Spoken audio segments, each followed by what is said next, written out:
Oh, Pinterest, how you have really changed. What do you think? Is it real or is it AI? So what's your opinion? Do you think that you can actually recreate things you find on Pinterest? Or is it too difficult if you don't have an exact pattern? And that's the question we're going to answer today.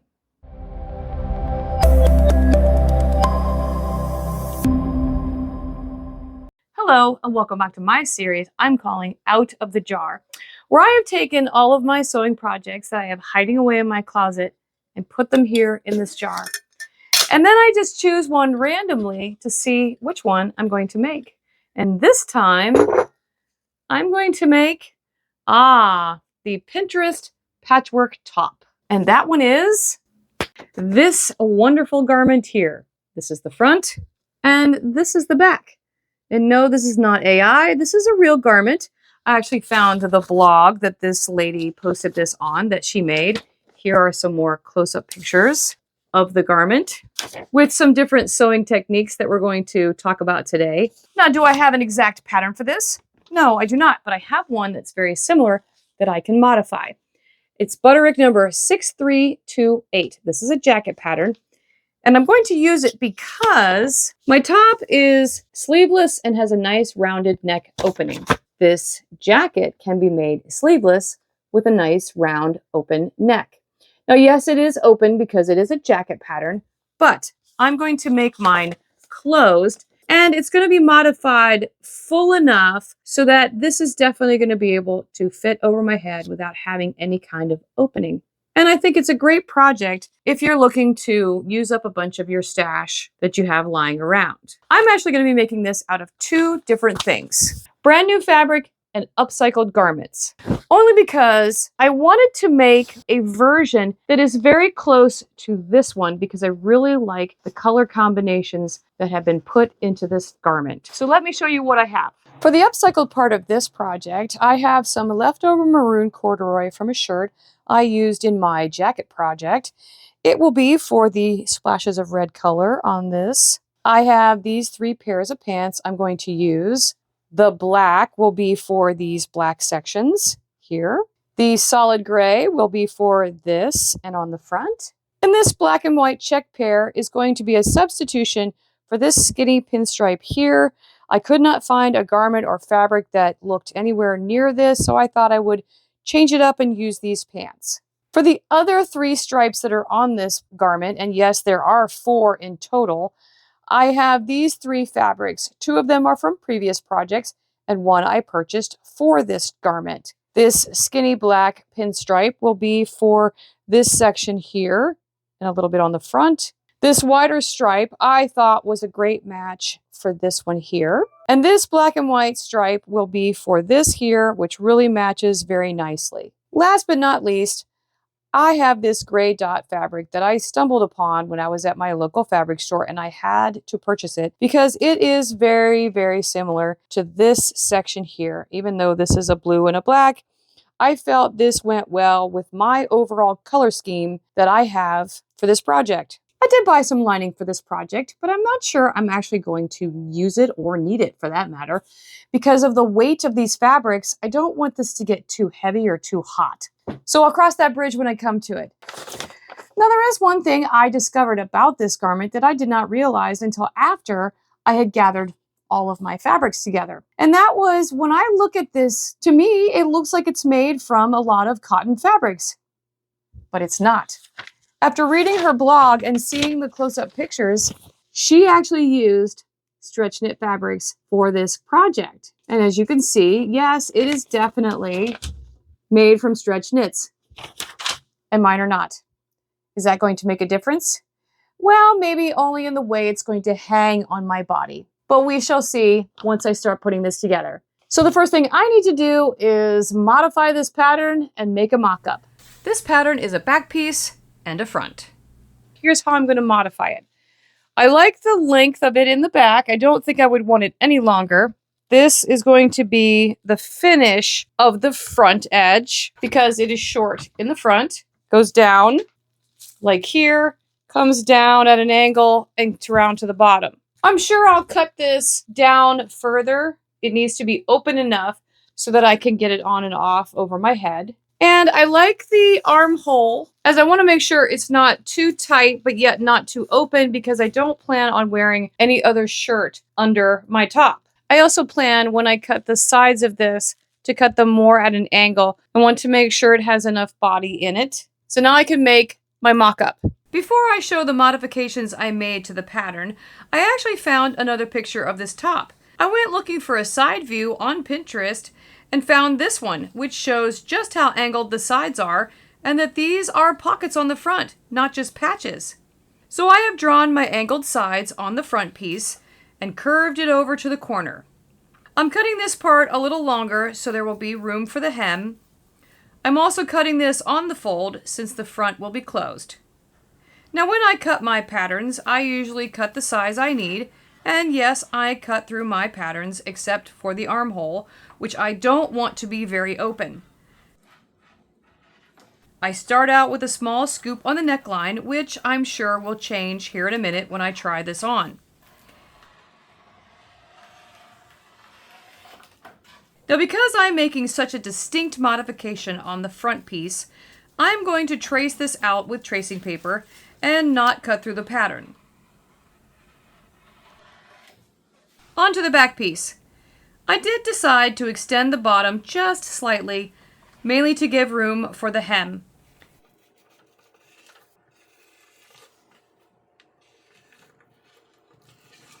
And I did measure both sides on the front and back, so they were both the same length to compensate for the angle. So here's my mock-up. It's not too bad of a fit. There is one mistake that I made and why I now have this pinned down the front. And that's because when I cut out my front piece, what I forgot to do before I cut it on the fold was to turn this seam allowance under. This is a jacket and it was supposed to have a zipper. And so I didn't need this and it caused extra fullness down the front. When I put this over my head before I pinned this, it was a little snug. And so I definitely need and want to cut down the neckline as well as cut down the back because it's sitting up way too high. I also don't like the way that this sits over past my crown.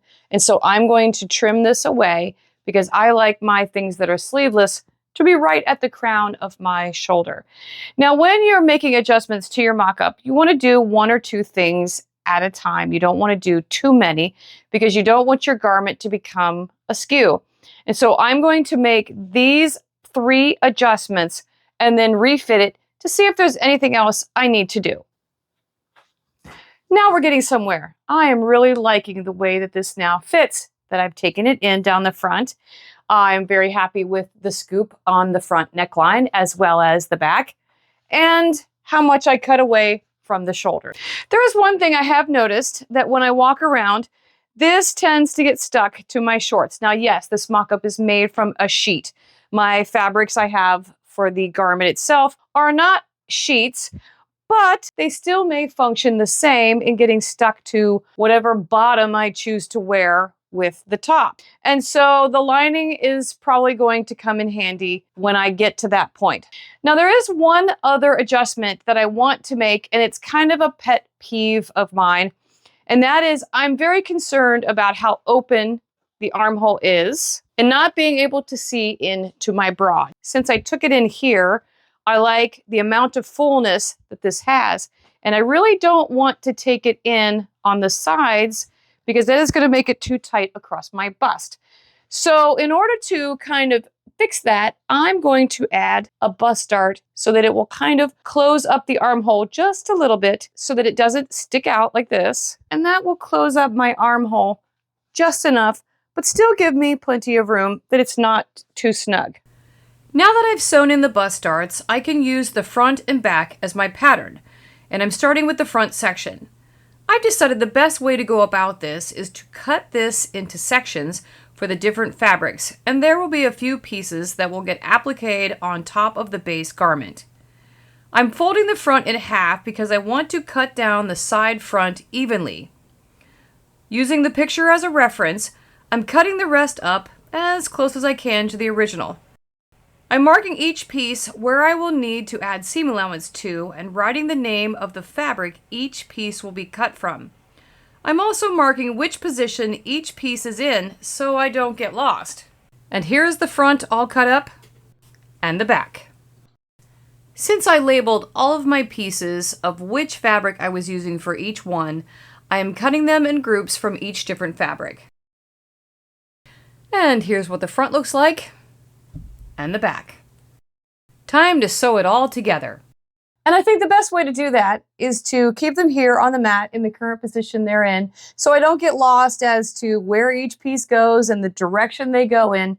And I'm going to sew them in sections and then sew them together. I'm also going to be serging off all of my seams once they're sewn together with my serger machine, because these fabrics really tend to fray quite a bit.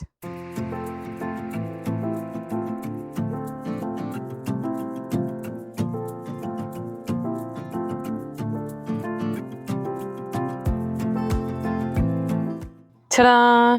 Here's my top. And I really like the way that this has come together. Here's the back.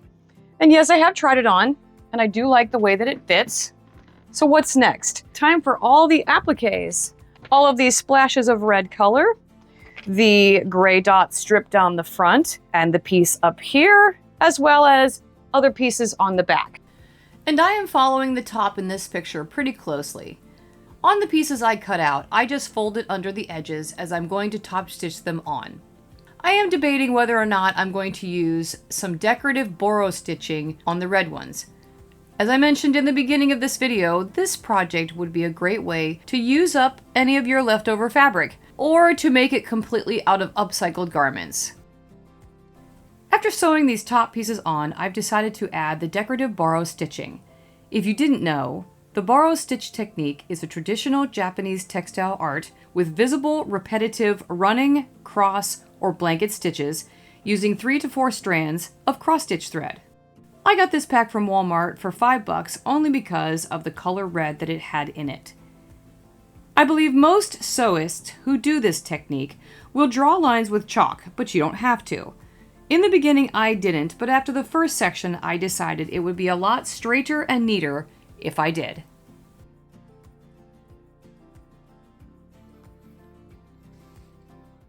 So this part is all finished, and I really like the way the decorative Boro stitches look on the red patches. I also like all the other details that I added here to the front and the shoulder. The back, I like this gray piece that I put on and the other red patches.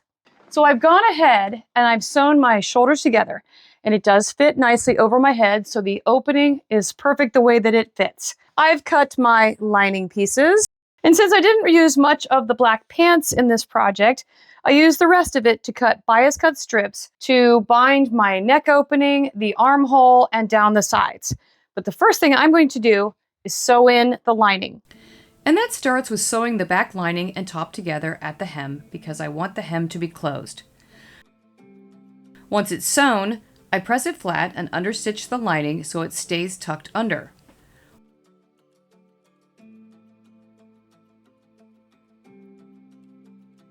On the front, I'm sewing the lining across the bottom and up to where the center front is cut short. Because of the way I have my sections sewn together, I'm closing the lining on the center front by hand.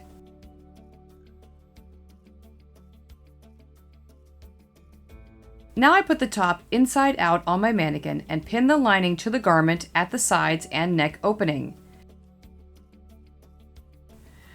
I am not sewing the shoulder seam of the lining together, and I am not worried if it remains open on the underside. I am more concerned with making sure as I sew the lining to the rest of the top that the lining lays flat.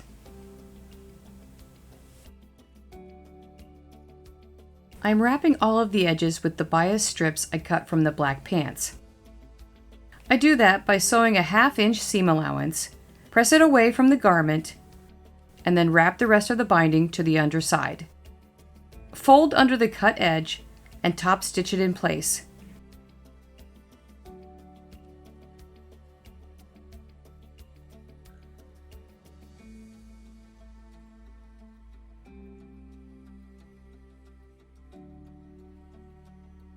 To sew a neat corner, I leave a 1/2 inch of the binding past the end. Fold it back and then wrap the binding around the side and sew it in place.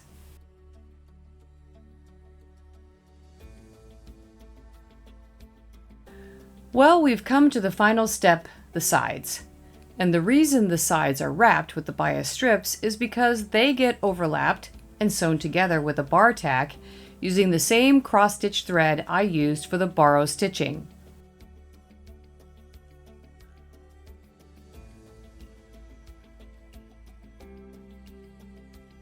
I placed the bar tacks 1 inch apart, and now my top is done. I thoroughly enjoyed this project, and I do believe it is time for a photo shoot.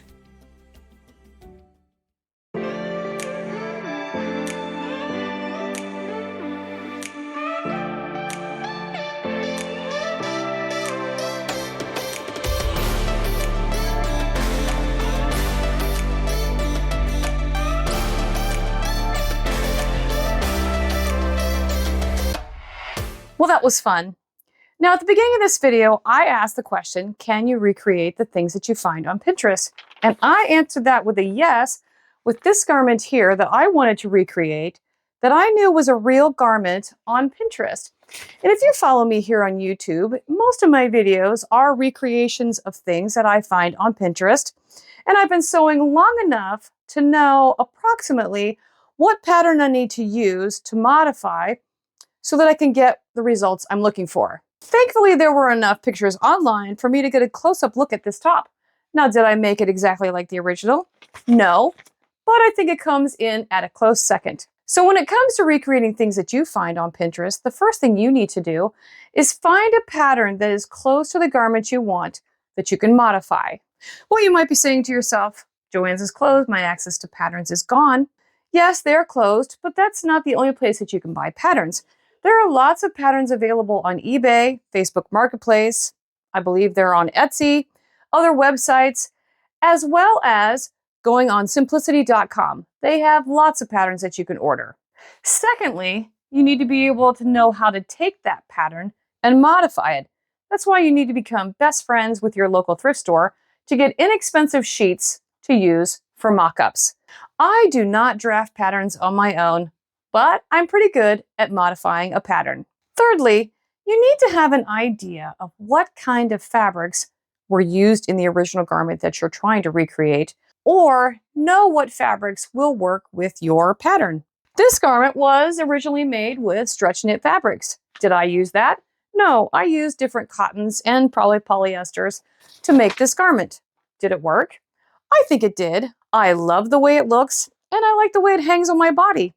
I'm actually thinking about doing this again, but using stretch knits or sweaters that I find at the thrift store. Now I know with Joanne Fabrics closing that a lot of people's access to fabrics is now gone. But Joann's was not the only place you can buy fabrics. You can go to Hobby Lobby. I know a lot of people don't like to shop there, but they do have good quality fabrics. And there are other places to get fabrics. I know that Walmart has some. And there's a lot of online places that you can buy fabric. And a lot of them will offer for you to have a swatch so that you can see the fabric in real life, because I know that's what I need when it comes to using different kinds of fabrics for projects. Or maybe in your area, you have alternative fabric stores, which is great because here in Central Florida, we are very limited. We only have Hobby Lobby and one other small fabric store that I can shop from. Outside of that, I would have to travel to Miami, but I do know there is a mood down there, and one of these days, I'm going to have to travel there to see what it's like. I also know that you can buy fabrics off of Etsy, or you can go to your local thrift store and use garments that you find and upcycle them. Now, up until the invention of AI, I would say absolutely you can create whatever you find online or on Pinterest. But now, I would say to a point. Example, this dress that I showed at the beginning of the video. And I was actually going to purchase this to see what would actually show up because I really do like this garment. But I know this dress is fake. It does not exist. I have searched all over Pinterest and I have found it on multiple websites, but there's no reviews. And sometimes there wasn't even a description of the dress. But I still love it, and I'm still going to make my version of this. Because when I see this, I see a hooded jacket that's very fitted that sits over top a layered circle skirt. I can use this flared jacket pattern that I have used before to create the hooded top. I just need to add a hood to it. And for the layers of circle skirts, I can use my walkaway dress pattern because it actually includes a circle skirt. And when I zoom in, I can see roughly what kind of fabric was used in this AI photograph. And that is a double layered muslin gauze. And the other day I went back to Hobby Lobby to see if I could find more. And sure enough, they have lots of colors. So I can get the orange. I can get a green that's very close to this. I even found the red on Etsy. And they had a very pretty velvety blue upholstery fabric that was lightweight enough that I could use for the blue layer in the skirt, as well as the jacket. And so that will be a project for a future date. So I hope this video inspires you to try your hand at recreating something that you found online or something you've seen on Pinterest, and try your hand at modifying a pattern. Thanks for watching, and stay tuned as the sewing madness continues.